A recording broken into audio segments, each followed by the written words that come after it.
നമസ്കാരം. നമസ്കാരം. ചേട്ടന്റെ പേരെന്താ? എന്റെ പേര് പ്രദീപ്. ചേട്ടന്റെ മുനമ്പത്താണ്? അതെ, ഞാനിപ്പോ ഇവിടെ താമസം തുടങ്ങിയിട്ട് ഒരു 63 വയസ്സായി. 58 കൊല്ലമായി ഞാനിവിടെ എന്റെ കാരണന്മാരെ കൂടി താമസിക്കാൻ തുടങ്ങിയിട്ട്. ഇവിടെ തന്നെയാ? അതെ.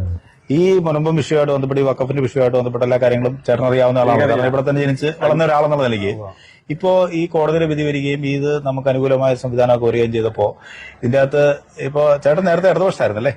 അതെ അതെ. എത്ര കാലം ഉണ്ടായിരുന്നു ഇതിൽ? 45 വർഷം ഞാൻ അരിവാൾ ഈ LDF വോട്ട് ചെയ്തിരുന്ന ആളാണ്. സജീവമായിട്ട് നിന്നിരുന്ന ആളാണ്? സജീവമായിട്ട് ഞാൻ ഇങ്ങനെ പോസ്റ്റർ ഓടിക്കാനോ കൊടി പിടിക്കാനോ ഒന്നിനും പോകില്ല. പക്ഷേ കാരണന്മാരായിട്ട് ഞങ്ങൾ പാരമ്പര്യമായിട്ട് LDF കൊടുത്തു തന്ന ആൾക്കാരായിരുന്നു. അപ്പൊ ഈ വക്കഫിന്റെ വിഷയത്തിൽ എടുത്ത നിലപാടിനെതിരെയാണോ ചേട്ടൻ ഇതിലേക്ക്? വഖഫിന്റെ വിഷയം തുടങ്ങിയ അന്നേരം ഈ സമരം തുടങ്ങിയിട്ടില്ല. ഞാൻ ചെല്ലണത് വിഷയം തുടങ്ങിയെന്ന് പറഞ്ഞാൽ ഈ സമരമായിട്ട് പോയിട്ടില്ല. ഞാൻ എനിക്ക് കാര്യം കറക്റ്റായിട്ട് പറയണെങ്കിൽ എന്റെ മകന് ഒരു ആക്സിഡന്റ് പറ്റി. ഓട്ടോറിക്ഷ ആക്സിഡന്റ് പറ്റിയിട്ട് അവന് നട്ടലിന് കംപ്ലൈന്റ് വന്നു. അപ്പൊ ഡോക്ടർ പറഞ്ഞ് ഓപ്പറേഷൻ ചെയ്യണം. അപ്പൊ അതിനൊരു 5-5.5 ലക്ഷം രൂപയോളം വേണ്ടി വരും. അപ്പൊ അതിന്റെ പേരിൽ എന്താന്ന് വെച്ചാൽ നിങ്ങൾ തീരുമാനിക്കുന്നു പറയും. എനിക്ക് വേറെ ഒന്നും ചെയ്യാനില്ല. എന്റെ ഈ കടപ്പാടം മാത്രമേ ഉള്ളൂ എനിക്ക്. അത് ഞാൻ ലോൺ ചെയ്താലേ എനിക്ക് എന്റെ മകനെ രക്ഷിക്കാൻ പറ്റുള്ളൂ. ഞാൻ അങ്ങനെ കരമടച്ച 2024-23 കരമടച്ച റെസീറ്റായിട്ട് പോയാലേ നമുക്ക് പുതിയത് കരമടച്ചിട്ടുള്ളൂ. ഞാൻ ചെന്നപ്പോ വില്ലേജ് ഓഫീസർ പറയണ് നിങ്ങൾക്ക് ഇനി കരമടക്കാൻ പറ്റില്ല, ഇത് വഖഫ് ബോർഡിലേക്ക് ഇത് ക്ലെയിം ചെയ്തിട്ടുണ്ടെന്നാണ് പറഞ്ഞത്. ഞാൻ വഖഫെന്ന് ഞാൻ ആധാരത്തിൽ വായിച്ചിട്ടുണ്ട്. വഖഫായി ക്ലെയിന് ദാനം കൊടുത്തിരിക്കുന്നു എന്നാണ് അതിനകത്ത് സൊസൈറ്റി ആക്ട് പ്രകാരം ഒന്നും പറയുന്നുണ്ട്. പക്ഷെ നമുക്ക് ഇതിന്റെ നിയമവശങ്ങൾ അറിയാൻ വേണ്ടായില്ല. അപ്പൊ ഞാൻ പറഞ്ഞ് വില്ലേജ് ഓഫീസറോട് ചോദിച്ച് അപ്പൊ നമുക്ക് ഇനി ഒന്നും ചെയ്യാൻ പറ്റില്ലെന്ന് ചോദിച്ചു. ഒന്നും ചെയ്യാൻ പറ്റില്ലെന്നാണ് ഞാൻ പറഞ്ഞു. എനിക്ക് അതിന്റെ ആ വഖഫിന്റെ ആ ക്ലെയിം ചെയ്തേക്കണതിന്റെ ആ പകർപ്പ് എനിക്ക് തരണമെന്ന് പറഞ്ഞു വില്ലേജ് ഓഫീസറോട്. അപ്പൊ വില്ലേജ് ഓഫീസർ പറഞ്ഞ് വിവരാശം വെച്ച് അപേക്ഷിച്ചാൽ അതിന്റെ പകർപ്പ് തരാമെന്ന് പറഞ്ഞു. ഞാൻ അപ്പൊ തന്നെ അതിന്റെ പകർപ്പെടുത്ത് 3 ആൾക്കാർ ഞാൻ മെയിനായിട്ട് ഇവിടെ കൊണ്ടുവന്ന് കൊടുക്കുന്നത്. ഒന്ന് LDFന്റെ ലോക്കൽ നേതാവിന്റെ കൈ കൊടുത്ത്, ഒന്ന് ജസ്ന മെമ്പർക്ക് കൊടുത്ത്, ഇവിടുത്തെ കോൺഗ്രസിന്റെ മെമ്പർക്ക്, പിന്നെ ഒന്ന് ഞാൻ കയ്യിൽ വെച്ചിട്ട് എനിക്ക് വേണ്ടപ്പെട്ട ആളെ കാണിച്ചു. ഒന്ന് രണ്ടുപേരും ഈ 2 പാർട്ടിയും ഒരു 15-20 ദിവസം വരെയും ഒരു പ്രതികരണവും ഇല്ല. അപ്പൊ നമുക്കിത് അന്വേഷിക്കണമല്ലോ, എന്താണ് ഇതിന്റെ പൊരുളൊന്ന് മനസ്സിലാക്കണ്ടേ. അങ്ങനെ ഞങ്ങൾ ഇവിടെ ഒരു കമ്മിറ്റി കൂടെയാണ്. ഞാൻ കുറച്ച് ആളിരുന്ന് തീരുമാനിച്ചു നമുക്ക് ഇതിന്റെ എന്താണെന്ന് പ്രകടന ഘട്ടത്തിലുണ്ട്. അങ്ങനെയാണ് ഞങ്ങൾ ഇതിന് അന്വേഷിക്കാൻ തുടങ്ങിയത്. അപ്പൊ ഞാൻ ചെല്ലുന്നത് 2022 തുടക്കം കരടക്കഞ്ഞുള്ളത്. അന്ന് മുതൽ ഇന്നവര് നമുക്ക് അതിനുള്ളിൽ ഒരു 10-20 ജീവൻ നഷ്ടപ്പെട്ടിട്ടുണ്ട്. ഈ രോഗികളായാലും ആത്മഹത്യയായിട്ടും പോയിട്ടുണ്ട്. കള്ളിൽ ചാടി മരിച്ചിട്ടുണ്ട് ഒരാള്. ഈ പറമ്പൊന്നും ചെയ്യാൻ പറ്റായിരുന്നു. അപ്പൊ അതുപോലെ തന്നെ ഞാനും സത്യം പറഞ്ഞ ആത്മഹത്യ ചെയ്യേണ്ട കണ്ടീഷൻ ആയിപ്പോയി. എന്താന്ന് പറഞ്ഞാൽ മകന് ചികിത്സ ചെയ്യാൻ പറ്റാണ്. പക്ഷെ ആളെല്ലാവരും കൂടി പറഞ്ഞു നാമാവിച്ച് അത് ചെയ്തു പോകുന്നു. ഒരു കാര്യം എടുത്ത് പറയാതിരിക്കാൻ പറ്റില്ല. മോദിജിയുടെ ആ ഒരു RST വൈയുടെ കാർഡ് ഉണ്ടായിരുന്നു എന്റെ കയ്യിൽ. അതെനിക്ക് വലിയ ഒരു ഗുണമായി. ആ കാർഡ് എടുത്ത് ഹോസ്പിറ്റലിൽ അന്വേഷിച്ച് എറണാകുളം ജില്ലയിൽ ഒരിടത്തേ ഉണ്ടായുള്ളൂ, സൺറൈസ് ഹോസ്പിറ്റലിൽ. അവിടെ എടുത്തതിന്റെ പേരിൽ എന്റെ മോനെ എനിക്ക് എഴുന്നേറ്റ് നടത്താൻ പറ്റി. അത് മോദിജിയുടെ എല്ലാ ജനങ്ങൾക്കും അതൊരു ഗുണം ഉണ്ട്. അപ്പൊ ഞാൻ അന്ന് തുടങ്ങി. ഞാൻ ഈ LDF ഗവൺമെന്റ് 2ാം ഭരണം വന്ന് പകുതിയായപ്പോ തന്നെ എനിക്ക് പുള്ളിയുടെ പോക്ക് മനസ്സിലായി. ഞാൻ അതിനു മുമ്പ് തന്നെ മെമ്പർഷിപ്പ് എടുത്തു കഴിഞ്ഞു. അത് വേലായും ചേട്ടൻ വഴിയാണ് എനിക്ക് മെമ്പർഷിപ്പ് എടുത്തു. അതെ. അപ്പൊ ഇത് ഞാൻ പറയുന്നത് ഇപ്പൊ ഈ കോടതി വഴി ഇപ്പൊ നമുക്ക് ഇത് വഖഫ് ഭൂമി അല്ലാന്ന് ഓർഡർ വന്നല്ലോ.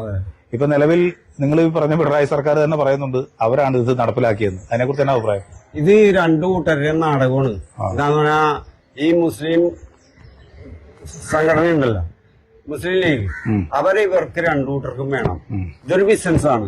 മോദിജിയുടെ ഗവൺമെന്റ് ചെയ്യുന്നത് ജനസേവനമാണ്, സേവകരായിട്ടാണ് പോണം. നമ്മൾ അതിൽ വിശ്വസിക്കുന്നത്. ഇതിപ്പോ രാഷ്ട്രീയം ബിസിനസ്സായിട്ട് കൊണ്ടുപോയാണ്, അല്ലാണ്ട് സേവനമല്ല ഈ 2 പാർട്ടിയും നടത്തുന്നത്.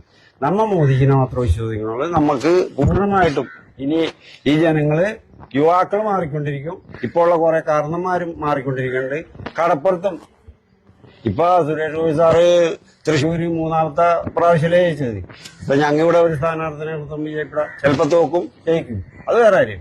പക്ഷെ ഞങ്ങള് മരണം വരെ ഈ ചേർന്നേക്കണാണല്ലോ മെമ്പർഷിപ്പ് തേക്കണാണല്ലോ മാറൂല. ഞങ്ങളോട് പ്രത്യക്ഷമായിട്ട് പറയാൻ പറ്റില്ലെങ്കിൽ ഞങ്ങളെ പുറകിൽ ഉണ്ടാവും, വോട്ട് ചെയ്തു എന്നൊക്കെ പറഞ്ഞിട്ടുമുണ്ട്. ഇപ്പോഴത്തെ ഈ കാര്യങ്ങൾ കണ്ടിട്ടൊന്നും ഞങ്ങൾക്കൊരു പേടിയില്ല. എന്തായാലും ചേട്ടനെ പോലെ ഒരാള് വർഷങ്ങളോളം അരിവാൾ ചുറ്റിയേക്ക് വോട്ട് ചെയ്യുകയും അതുപോലെ തന്നെ ആ പ്രസ്ഥാനത്തിൽ ഉറച്ചു നിൽക്കുകയും ചെയ്ത ആളുകൾ ഇപ്പോ സത്യം മനസ്സിലാക്കിക്കൊണ്ട് ദേശീയതയിലേക്ക് ചേർന്നുകൊണ്ട് BJP-യിലേക്ക് വന്നതിൽ ഞങ്ങൾക്ക് വളരെയേറെ സന്തോഷമുണ്ട്. ചേട്ടനെ പോലെയുള്ള നൂറുകണക്കിന് ആൾക്കാർ ഈ പ്രസ്ഥാനത്തിലേക്ക് കടന്നു വരുന്ന ഈ സാഹചര്യത്തിൽ ചേട്ടനെ ആത്മാർത്ഥമായി അഭിനന്ദിക്കുകയാണ്. എന്റെ മകൾ എന്നോട് പറഞ്ഞാൽ അച്ഛൻ സ്ഥാനാർത്ഥിയായിട്ട് മത്സരിക്കാനാണ് പറഞ്ഞത്. പക്ഷേ ഞാൻ ഒഴിഞ്ഞു മാറുന്നത് ഞാനിപ്പോ ഒരു 16 വർഷമായിട്ട് ഈ കരൾ പേഷ്യന്റായിട്ട് മരുന്ന് കഴിച്ചുകൊണ്ടിരിക്കുകയാണ്. പക്ഷെ എനിക്ക് നടക്കണമെങ്കിൽ അതിനുള്ള ആരോഗ്യം വേണം, അതിനുള്ള കണ്ടീഷൻ കുറഞ്ഞു. അല്ലെങ്കിൽ ഞാൻ മത്സരിച്ചാനിവിടെ എനിക്കറിയാം ഇവിടുത്തെ ക്രിസ്ത്യൻ സമുദായം, എന്റെ ഹിന്ദു സമുദായം ഞാൻ അസന്റിപ്പിക്കാനാണ്. എന്റെ ആളുടെ ഏതെങ്കിലും ക്രിസ്ത്യൻ സമുദായം എനിക്ക് വോട്ട് ചെയ്യുന്നത് എനിക്ക് നല്ല പൂർണ്ണ വിശ്വാസമുണ്ട്. സന്തോഷം. ചേട്ടാ നമസ്കാരം. നമസ്കാരം. ചേട്ടൻ ഒരു കോൺഗ്രസിന്റെ സജീവ പ്രവർത്തനായിരുന്നല്ലേ നേരത്തെ? സജീവ പ്രവർത്തനം എന്ന് പറഞ്ഞാൽ എനിക്ക് വോട്ടുണ്ടായ കാലം മുതല് ഞാൻ വോട്ട് ചെയ്തിരിക്കുന്നത് കോൺഗ്രസിനാണ്. വേറെ ആർക്കും ചെയ്തിട്ടില്ലെന്നല്ല.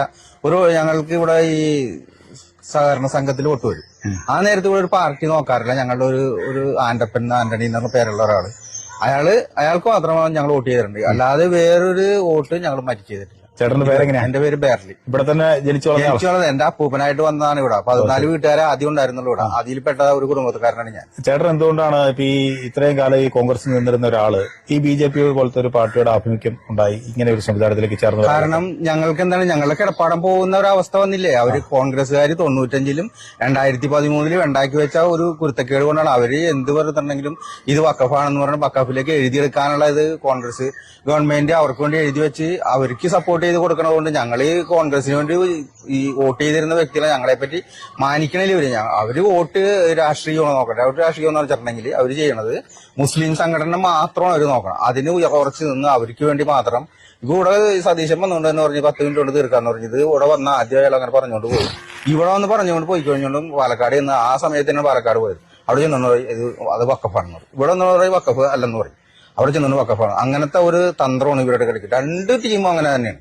കോൺഗ്രസ് ആയാലും കൊള്ളാം, LDF ആയാലും കൊള്ളാം. ഇപ്പൊ ഞങ്ങൾക്ക് ഉണ്ടായിരുന്നത് ഞാൻ BJP-യിലോട്ട് വന്ന് ഇപ്പോ ഞങ്ങളൊരു 50 പേര് ഒന്നിച്ച് രാജീവ്ജി ഇവിടെ വന്നപ്പോ മെമ്പർഷിപ്പ് എടുത്ത ആൾക്കാരാണ്. അന്ന് തുടങ്ങി ഞങ്ങള് സജീവ പ്രവർത്തനം ഇതിനകത്ത് ഉണ്ട്. ഞങ്ങൾ ഈ പള്ളിയിൽ കൃത്യമായിട്ട് 200 ദിവസം വരെ പോയിരുന്ന ആളാണ്. പിന്നെ ഒരു ചെറിയൊരു വാക്ക് പക്ഷേ അതിന്റെ വർത്താനങ്ങൾ കൊണ്ട് തൽക്കാലം മാറിയെന്നാണ് ഞങ്ങൾ.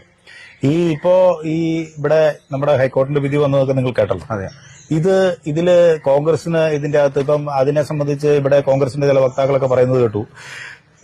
VD സതീശൻ ആദ്യമേ പറഞ്ഞതാണ് ഇത് വഖഫ് ഭൂമിയല്ല എന്നൊക്കെ. അതിനെ സംബന്ധിച്ച് ഒരു പഴയ കോൺഗ്രസിന്റെ അനുഭാവി എന്നുള്ള നിലയ്ക്ക് അല്ലെ സജീവ പ്രവർത്തനം എന്നുള്ള നിലയ്ക്ക് നിങ്ങൾക്ക് അതിനെക്കുറിച്ച് എന്താ അഭിപ്രായം? എനിക്ക് പറയാനുള്ളത് ഇതിനകത്ത് കോൺഗ്രസിന് ഒരു റോളും ഇല്ല. അവരിത് വഖഫിന് എഴുതി കൊടുക്കാൻ നടന്ന ആളല്ലേ. ഞങ്ങളിതിനകത്ത് ഇവര് വേറൊരു ഡീഡ് ഉണ്ടാക്കാൻ നോക്കി. ഞങ്ങൾക്ക് ഈ സ്ഥലം തന്നു കഴിഞ്ഞോണ്ടും ഇത് അവർക്ക് വേണ്ടിയിട്ട് 400 ഏക്കർ വേറെ എവിടെയോ ഈ പാലക്കാട് ഇവിടെ എങ്ങാണ്ടും കൊടുക്കാൻ നോക്കി. അങ്ങനെയുള്ള ഒരു ഇതുവരെ നടന്നത് ഇവിടെ.